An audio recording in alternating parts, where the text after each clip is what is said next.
Hey guys, what's up? Ryan here with Talmud Persona, and thank you for tuning in to another video. In today's video, I have another great one for you. I am reviewing the much sought after Hawas by Rasasi.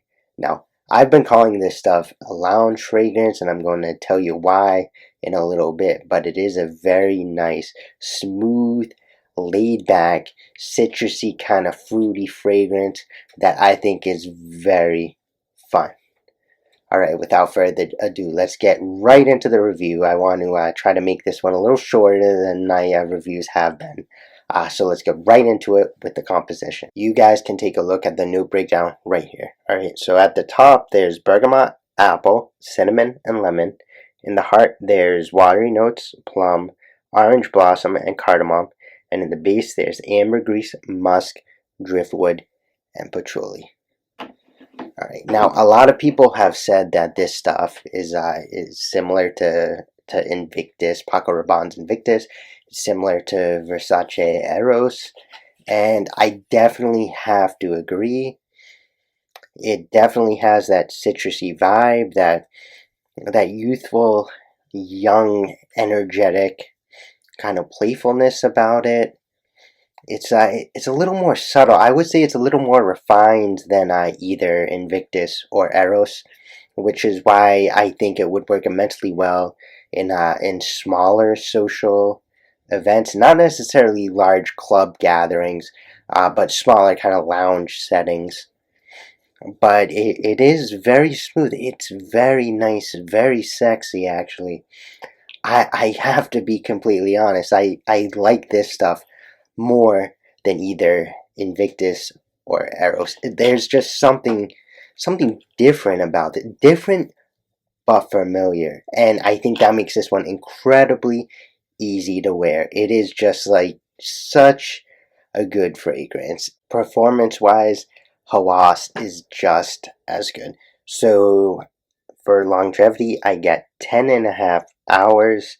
Projection, I only get 1 hour of strong projection, but for the majority of the life of the fragrance, it's pretty good, pretty subtle. It's nice, definitely detectable though. Usability, date fragrance, small gathering, lounge fragrance, like I said, special occasions. It definitely doesn't seem like an everyday kind of fragrance like Eros could be or Invictus could be.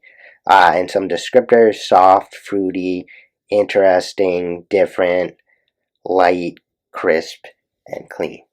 Now, coming from somebody who's been working in around designer fragrances for several months now, when I say something is interesting and I say something is good, you know I'm telling you how it is, because the problem with designer scents is after a while they all begin to blend into each other. They all begin to seem the same, and performance wise, same thing. But this one is different. I mean, the performance is above average. It's actually better than Invictus. Not quite as good as Eros, but it is, a significantly good fragrance, in terms of performance, in terms of longevity. And going back to the composition real quick, it's just such a good one. Such a fruity kind of reminds me of a tropical, fun, spicy, clean fragrance. I mean, it's just, there's something special about this. And I mean, not like this really matters, but the fact that it has purple juice, it's just like, you don't see that too often. So, special fragrance, special juice, simple bottle design, but this stuff is the real deal, I'm telling you. In terms of value, I've heard that some people are able to find this one for super cheap. Unfortunately, I wasn't able to. I found it on Fragrance X for, I believe it was $75, which pretty typical pricing.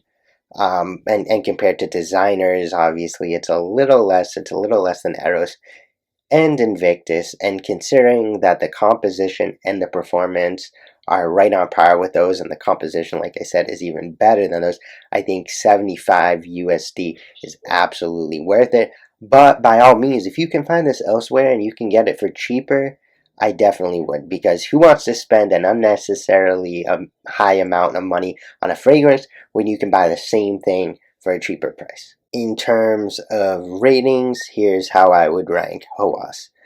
Composition wise, it's 9 out of 10. It's definitely an interesting one. It's not like uber unique though, but it is interesting enough and definitely worth getting, even if you have Eros or Invictus. Performance, again, 9 out of 10. It's pretty good, could be a little bit better, but I'm not going to complain about it. And value, 9 out of 10. Like I said, compared to other designers like Eros or Invictus, it is cheaper and the composition is better. So it's definitely a good value. So overall, I mean, I didn't even have to use a calculator for this. This is 9 out of 10. Hawas by Rasasi is definitely a great fragrance. I'm so glad it was recommended for me to check out. I'm definitely going to look more into Rasasi and find other fragrances. Maybe I'll include them on my Oud Journal playlist, which I am going to be starting soon. But this stuff is just such a great fragrance. And, especially if you want something interesting, you want something a little different, a little more out there, but still fun, still relatable, still, something that will still get you compliments, Hawas is definitely for you. But what do you guys think? Have you used Hawas? What's your opinion of it compared to Eros or Invictus or other popular designer clubbing fragrances? Do you agree with me that it's more of a lounge fragrance, or do you think it would work in a large club? Also, let me know if you found it for a cheaper price than I did. Like I said, the only place I could find it was Fragrance X for 75 USD. Let me know if you found it elsewhere for cheaper. Also, if you haven't already, remember to give this video a thumbs up and hit that subscribe button so that way you get on board with everything I'm doing with these videos, and trust me, you want to. Alright guys, but before you leave, remember, when you look and smell your best, you feel your best.